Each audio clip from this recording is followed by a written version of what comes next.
Okay, Thomas Fried here. And if you missed it last night, you missed a nuclear bomb going off in the middle of the Oval Office at the White House. Joe Biden is finished. Boom, as the line goes. Just boom. Right from the beginning, he appeared to be extremely rushed because he knew he only had 2 minutes. So he had to get all of his points in as quickly as he could without missing a single thing, and you couldn't follow anything that he was saying right out of the gate. It was clear that he just felt like he didn't have enough time to do everything, so he had to get it all done. Now, that only lasts for a little bit, but it was already over. He spaced out. He lost his train of thought. He rambled, he mumbled, after practicing all week with 16 different people. What was the result? It made him hoarse. It gave him a sore throat. It made him hoarse from talking all week with 16 people. The White House said he had a cold. Oh, so practicing for a week made him sick. Being exposed to 16 people made him sick. It's terribly funny. And did you know we finally beat Medicare?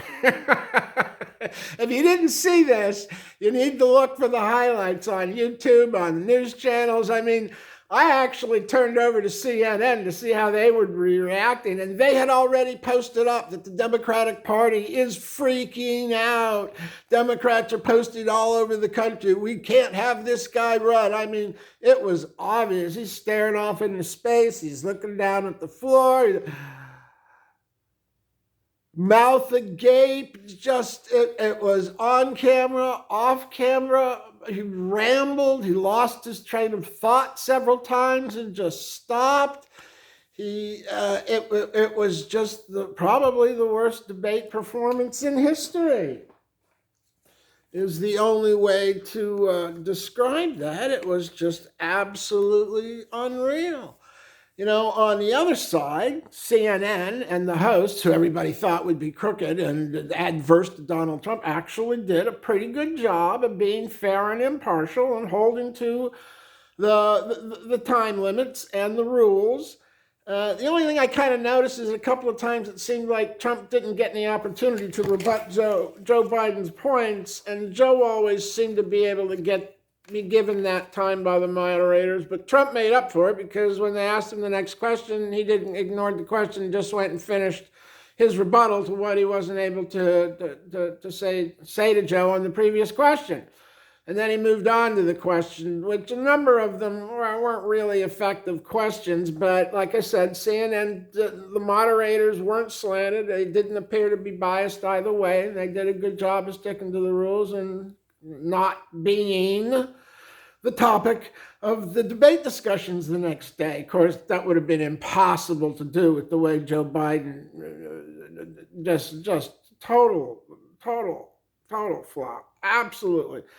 And like I said, the whole Democratic Party is freaking out. They now don't think he can be the candidate. So how are you going to get rid of him? What are you going to do? They can't jump over Kamala Harris. They can't really bring in Gavin Newsom and displace Kamala for a white male from California, who actually isn't very popular at all. But he's pretty, huh? And I guess that's all that counts for the Democratic. Oh, whoops, no, that doesn't count at all. Look at Joe. They could give a crap about that. The one thing I would say is, I thought Donald Trump did pretty good, but I think he missed an opportunity to, one, throw numbers at Joe that are real, like the 1.4 inflation rate that was in place, not the 9% that Biden claims when he took office. Inflation was already at 9%. The economy was a mess. No, the economy had been hit because of COVID.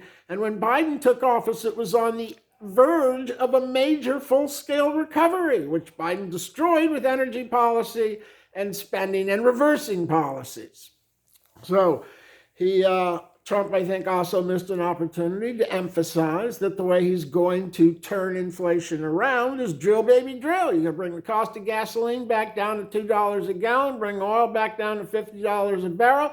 When energy decreases, the price of energy and its decrease will again cascade into the cost of the products, and that will help you get inflation down, because the prices actually come down, because the energy cost component goes down.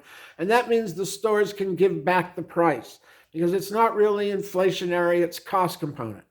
So if you remove the increased cost component from every step of the production cycle, from the farm to the store to the purchaser going to the store to get the goods, if you lower that energy cost component, you can lower the price of goods, and that will decrease the inflationary pressures and affect the inflationary statistics to drop them to the level where the Fed can lower the interest rates short term, so that banks can start lending again to Main Street, which is drying up and going to go recessionary if we don't get change in energy policy, because cheap energy is everything.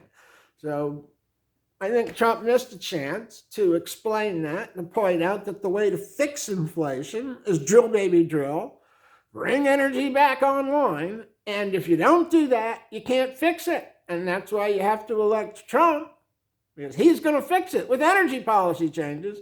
And Biden isn't going to do it. He's just going to sit there and wonder what happened. So, how did it go? Boom! It went off.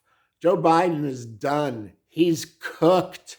He is finished as a candidate. This man's election hopes are over. He's exposed as exactly what we have been telling you for the last 4 years. Senile, dementia-controlled puppet who can no longer dance on the stage when the strings are pulled, because he's a broken president. He's a broken president. It's over. Boom!